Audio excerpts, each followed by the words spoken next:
with you? We're clearing a work site for a new dog kennel setup. We're gonna move some of what we have and add new stuff. And this was being pulled down because it was stuck up there in the tree. And it was being pulled and Zelda ran straight for it. She almost got smashed. This is why, well, we made the mistake of taking down their kennel. If you have guard dogs, you need to put them away where they can't try to attack the threat. Yeah, they went after that tree. It could hurt them. Ugh.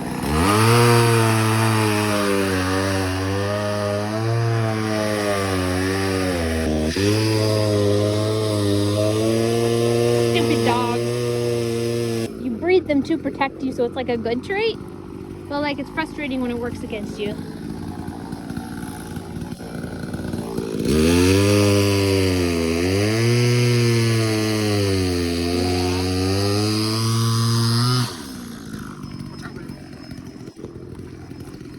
What am I watching out for? It's coming back this way. Oh, okay. Bulldozer here, Dozer. Yeah, we got a new stud. I think we'll get the other one out of there by the time. Found out his name was Dozer. Guess why? He's a bulldozer. He has enormous strength. He's a bulldozer. He's a bulldozer.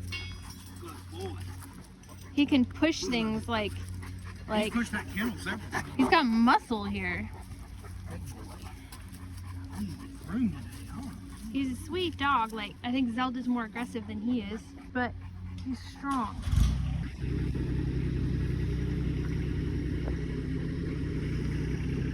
So, I don't know what I'm gonna call the video yet. No, Zelda, come here. Zelda. I don't know what I'm gonna call the video yet. Stay with me.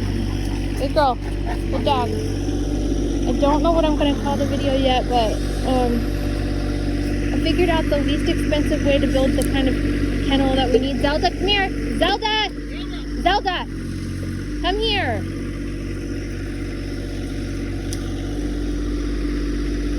So we're doing a new kennel build and we're using some materials that we have to be economical until we can afford to replace them. And then we're using some new materials. And I hope that the cost will be less than what you would buy at the store. Overall, I've got to get those figures to you guys. No. Nerve-wracking. Nerve-wracking. Come on, dogs. Let's stand on the mountain. Come on. We made the mistake of taking down their kennel. And another thing you should know before you get a giant dog is that, especially around heat, they can get grumpy with each other. Now these two, we hope for puppies. He's not ready yet though. Hey, Zelda, come here, Zelda. Sorry for the shouting. Another thing you should know before you get giant dogs is that you have to have separate, hey babe, the male lady's here. The male lady's here. That's another challenge. Come here. You have to have separate enclosures. Sit down. Good girl. Oh, just do it. Getting packages picked up. So you have to have separate enclosures for these things because sometimes they might get grumpy with another dog and get into a fight. Now this one's not so bad this time. I think she probably attacked the other one because the other one had a bone that she wanted. Her sister is down there currently cooped up in the potty yard just while we move stuff because they can't be around each other. So she bit her sister's ear open. And they're sisters, so like sometimes, probably the majority of the time, they get along famously, and it's nice for them to be able to cuddle and keep each other company. But like, Zuri's been taller, but she's like got spunk to her. So Zelda will like, what were you saying about her and Dozer and Zuri, babe? What? Like about how Zelda, like how Dozer She's will growing at you. resource guard around Zuri, the taller one, but she will like stand up to him and just eat whatever he's eating, and he lets her. Back up, Dozer.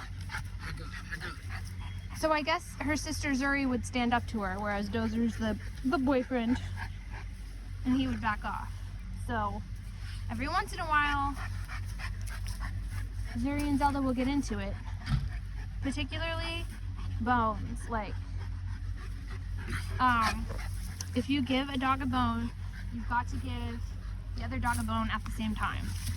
And for some reason, beef bones from leftover Sunday dinners seem to be like more valuable than whatever old, like we buy them big femur bones. You think you're a lap dog, don't you? But I guess maybe the newer ones are more high value because they've got a little more of the meaty smell or something, or meat attached. I don't know. They had plenty of bones elsewhere. My dad thinks it's like it's a matter of like kids, like, this one is mine. You can't have it. So maybe it's like out of sight, out of mind with the other bones. So we traded out. Zuri ran around first for a while. Stop it. Now these ones are out, and our kennel is partially torn down. We got to clean and move and organize, and we're going to be putting up a proper structure, a proper roof. This was just a temporary setup. It was supposed to be a temporary setup, but it's gone on and on and on. So until, is he trying to nurse? I think he was just trying to, I think he was at her nip. Is that a flashback to puppyhood or something? Anyway, Better watch out. I don't know what's going on here. They seem to be acting like they're in, like Dozer acts like somebody's in heat every couple months, but we get no puppies. So we might have to get a different stud. Something's wrong. Who knows what it is. But anyway, this was just supposed to be temporary, and we were using tarping for the roof and stuff. It kind of reminds me of a homeless encampment. Yeah. But it's taking a little time to get our own property, and this is not our property. So we're going to do still a mobile kind of thing that we can move, but it's going to be a little bit nicer. Okay. So as you can, so we have two different kinds of kennels. I need to show you guys the difference at a later time. Well, maybe they'll wander off into the woods and be happy. We have welded wire. We have one full welded wire 10 by 10 kennel. That's the nicest, but it's also the most expensive. But I definitely recommend welded wire for Mastiffs because they're not going to escape from it unless they dig under it. But in the interest of getting more space for less money, I had found, I think, a deal to buy panels, the chain link kind.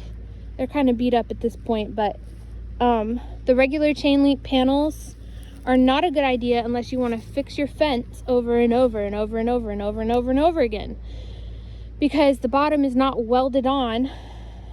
The bottom of the chain link is not welded on. It's just fastened like with a wire every so little bit.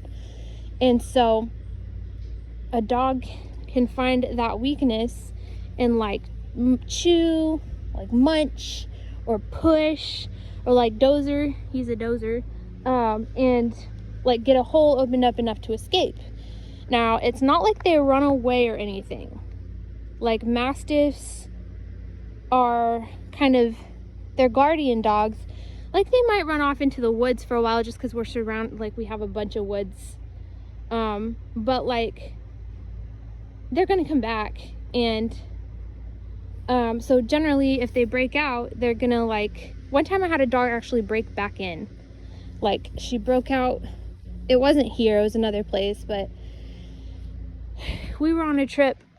I think the dog was in Indiana and we were in North Carolina. She broke out of her kennel and the neighbor let us know that she was out.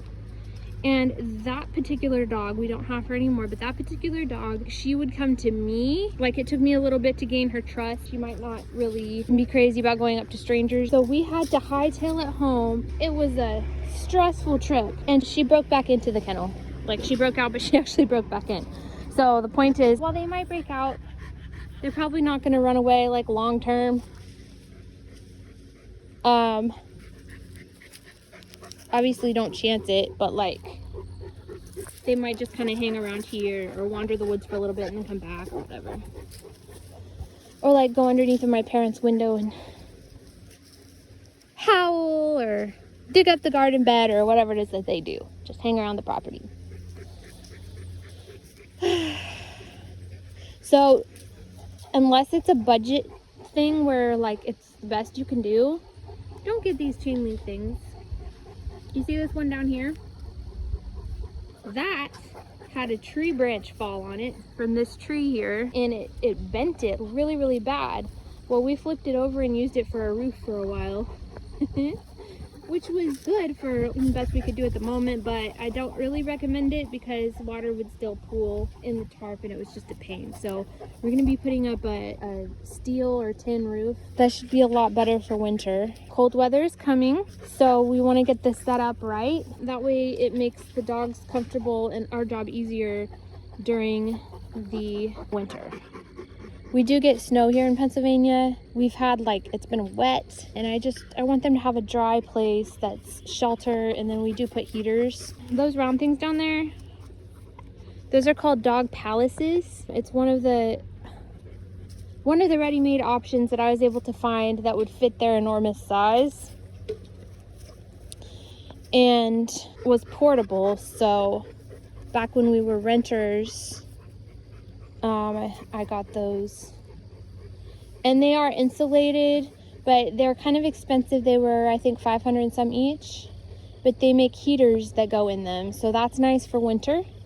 So you can at least know, hey, my dog has a little space. If it gets too frigid outside, like the temperature varies here. And so what I would do is set the temperature gauge. They're pretty nice. They have a temperature gauge on them, so you can set what temperature you want it to try and keep. And so maybe set it like in 50, 55, something like that. To hear my dad tell it, who grew up on a farm, it could be cold out and they could have a heater running in their box and still choose to lay outside. Or it could be rainy and they'll still choose to be outside even though they had shelter available. I remember here's my own anecdotal story, even though I believe in heat. I brought her mom and her aunt home for the first time years ago. And they had a garage that they could go into and sleep. But it had a run built off of the garage, so it wasn't this one, it was a different one. So they could theoretically go inside and outside. So they could go outside to use the bathroom or get some sunshine or whatever, and then go back in the garage for shelter. And it was cold. I think it was February, maybe January, like it was sometime winter, dead of winter, and these dogs decided to lay down outside in the cold.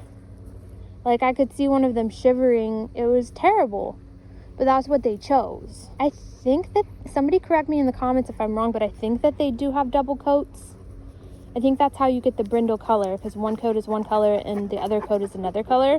So while they might be able to handle cold, my conscience just, I want to be a better dog owner than that and at least give them the option of being somewhere that at least moderate and not completely freezing. So 50 some degrees they can handle. So I would set the temperature at like 50 something degrees, and I don't know.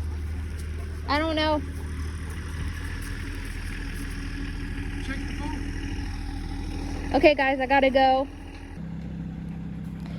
Sorry guys, I had to check the time. We have an oil change appointment for our van, which is another thing to think about. If you have giant dogs like we do, you gotta have a way to transport them to the vet.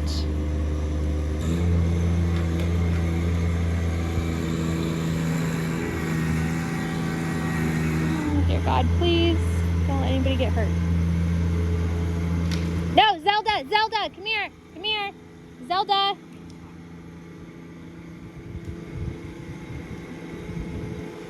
So, like I said in the previous video, like we already tore down part of the kennel. So you really need a place, if you have giant dogs and you're doing a project like this, you need a place to put them up, but we had already started taking down the kennel. And then one of the trees that was felled got stuck in this other tree that looks like a slingshot, and now he's trying to get it undone. And Zelda, who we raised from birth. Like, I bred their litter and raised her from birth, but she keeps trying to charge at it, which is wonderful quality in a guard dog. You want them to not be so skittish, but it makes it a challenge to try to keep guard dogs like that if you don't have the proper setup. And I also said in the last video, I told you guys about how, oh, thank God. Zelda, back up. Thank you.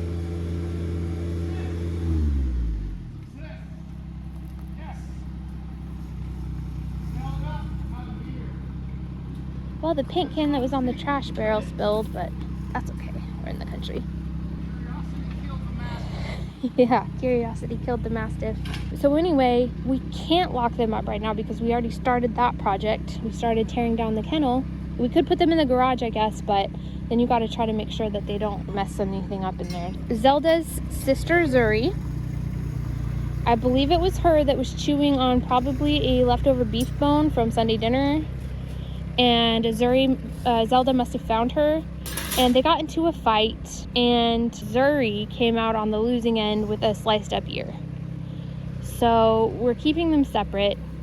So if you decide to keep guard dogs, giant breed dogs, even if they get along famously, which generally ours do get along, but you have to have the facilities to be able to separate all of them if you ever need to. Otherwise, you could end up with injuries. So right now we know that Zelda and Dozer get along because Dozer will back down if he needs to and let Zelda be the queen.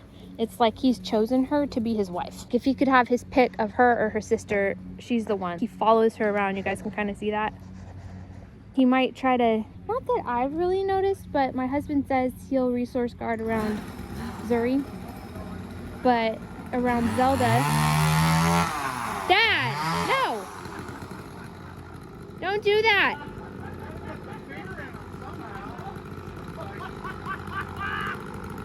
No! Was the chainsaw blade running? That is not okay. It's not okay. You see Zelda though, she didn't run. She was like, how would he stop it in time if she lunged at it? That was dumb. yeah, dog. That was dumb. Sometimes don't see Zelda. Come here, baby. Come here, baby.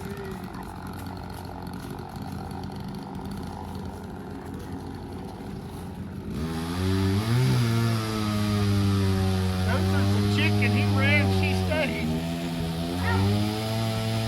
There you go, folks. If I'm ever attacked by an axe murderer or a chainsaw serial killer, she is brave enough to protect me, so don't even try it. Hey, babe. About time to go. Come on. All right. Forget what?